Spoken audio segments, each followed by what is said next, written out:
यह डिक्टेशन आपको achievers classes की तरफ से दी जा रही है। आपकी डिक्टेशन अगले 3 सेकंड में शुरू होगी। 3, 2, 1 स्टार्ट।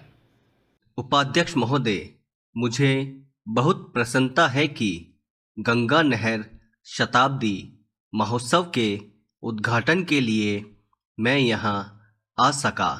यह नहर भारत की वर्तमान नहरों में शायद सबसे पुरानी है। इस नहर से इस क्षेत्र के लोगों को जो अनेक लाभ पहुँचे हैं और अनाज तथा बिजली के उत्पादन से यहाँ जिस संपन्नता के युग का आरंभ हुआ है, उसके कारण नदियों की उपयोगिता में जनसाधारण का परंपरागत विश्वास और भी दृढ़ हुआ है। इस देश में नदियों को सदा ही महत्वपूर्ण स्थान दिया जाता है। आज भी हम नदियों को सिंचाई का और इसके द्वारा धन धान्य की उत्पत्ति का सर्वोत्तम साधन मानते हैं और उन्हें यातायात का साधन भी समझते हैं। आधुनिक विज्ञान ने नदियों की उपयोगिता में कुछ और वृद्धि कर दी है, जिसमें सबसे प्रमुख जलप्रपात द्वारा विद्युत शक्ति का उत्पादन है। हमारे देश में नदियों का जाल बिछा हुआ है। मैं समझता हूँ कि सिंचाई की दृष्टि से संसार में भारत का स्थान दूसरा है। केवल एक देश ही हमसे आगे बढ़ा है। भारत की जनता के लिए यह बात महत्वपूर्ण है कि नहरों की इस श्रृंखला का श्री गणेश इस देश में गंगा की नहर से हुआ। पुनीत पावन गंगा जो एक प्रकार से हमारे प्राचीन साहित्य और पौराणिक विचारधारा का आधार रही है और जो आज भी भारतीय साहित्य तथा भारतीयों के सामाजिक और धार्मिक रीति रिवाजों पर छाई हुई है, हमारे इतिहास में एक विशेष स्थान रखती है। अब से हजारों वर्ष पूर्व भी यहाँ के लोग गंगा को पावनता का स्रोत और वरदान दात्री मानते थे।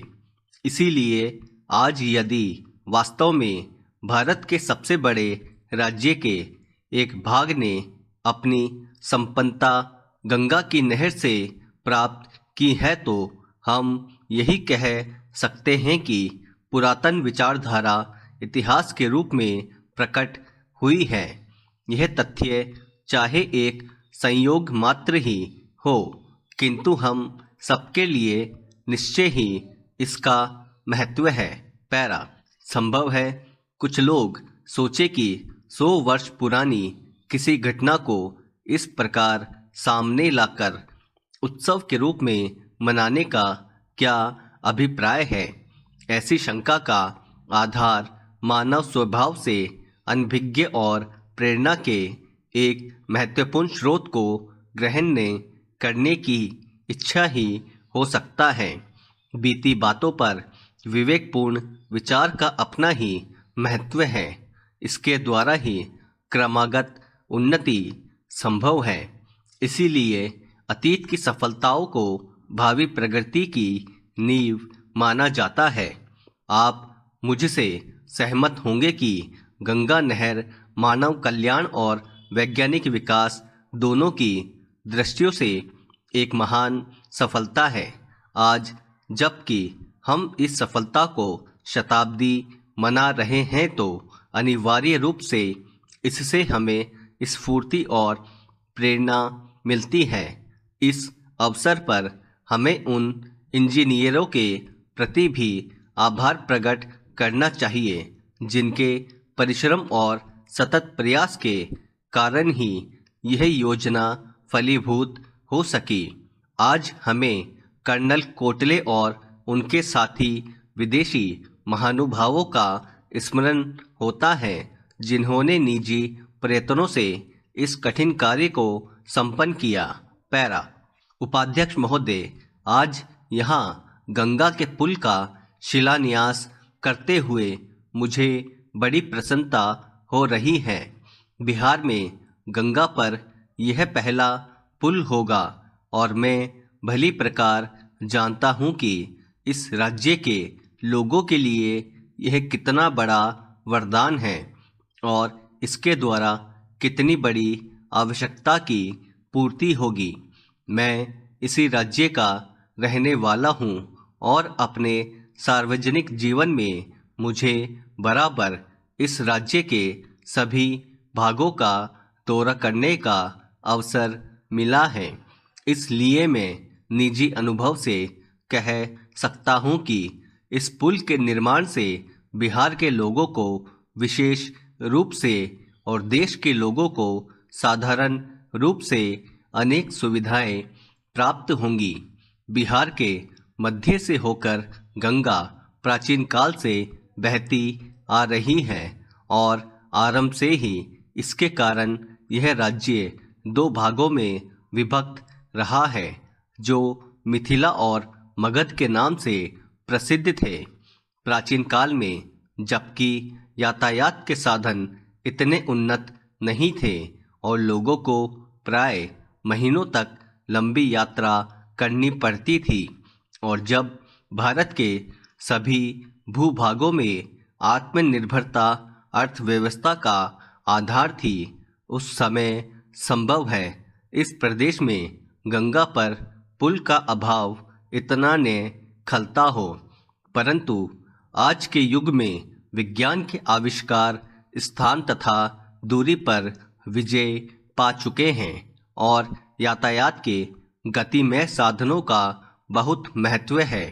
इसलिए उत्तर तथा दक्षिण बिहार के बीच सीधा रेल तथा सड़क मार्ग न होना निश्चय ही बहुत बड़ी असुविधा है।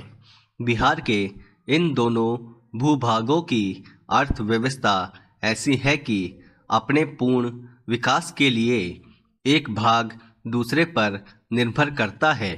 उत्तर बिहार कृषि प्रधान क्षेत्र है और वहाँ गन्ना तथा खाद्यान्न भारी परिमाण में होते हैं, किंतु दक्षिण बिहार कोयला, लोहा, तांबा, अभ्रक, सीमेंट आदि खनिज पदार्थों के लिए प्रसिद्ध है। इन्हीं पदार्थों द्वारा आधुनिक उद्योगों की मौलिक आवश्यकताएं पूरी होती हैं। यातायात के साधन दोषपूर्ण होने के कारण उत्तर बिहार के विकास पर हानिकारक प्रभाव पड़ा है। क्या यह आश्चर्य की बात नहीं कि धनबाद से दिल्ली कोयला पहुंचाना गंगा के उस पार उत्तरी बिहार के जिलों में पहुंचाने की अपेक्षा कहीं अधिक सरल है। पैरा, इस शताब्दी के आरंभ में इन असुविधाओं का अनुभव किया जाने लगा और तभी मोकामा घाट के निकट नाव द्वारा यात्री और सामान इधर उधर ढोने के स्थान पर गंगा पर पुल बनाने की चर्चा होने लगी। गंगा के दोनों ओर दो विभिन्न रेल कंपनियों की गाड़ियां चलती थी। इन कंपनियों का दृष्टिकोण विशुद्ध रूप से व्यापारिक था, इसलिए लोगों की सुविधा अथवा देश के यातायात साधनों के विकास की अपेक्षा वे अपने लाभ और साझेदारों के लाभ को अधिक ऊंचा स्थान देती थी। यही कारण है कि पुल के संबंध में यद्यपि 40 वर्ष तक सोच विचार होता रहा, किंतु दूसरे विश्व युद्ध तक कोई निर्णय नहीं किया जा सका। जब कभी यह प्रश्न रेल अधिकारियों के सामने आया, इस पर रेल कंपनियों के साझेदारों के लाभ हानि की दृष्टि से ही विचार किया गया। स्टॉप। दोस्तों, अगर आप चैनल पर नए हैं तो चैनल को सब्सक्राइब करना ना भूलें और बेल आइकन पर क्लिक करें। Thank you.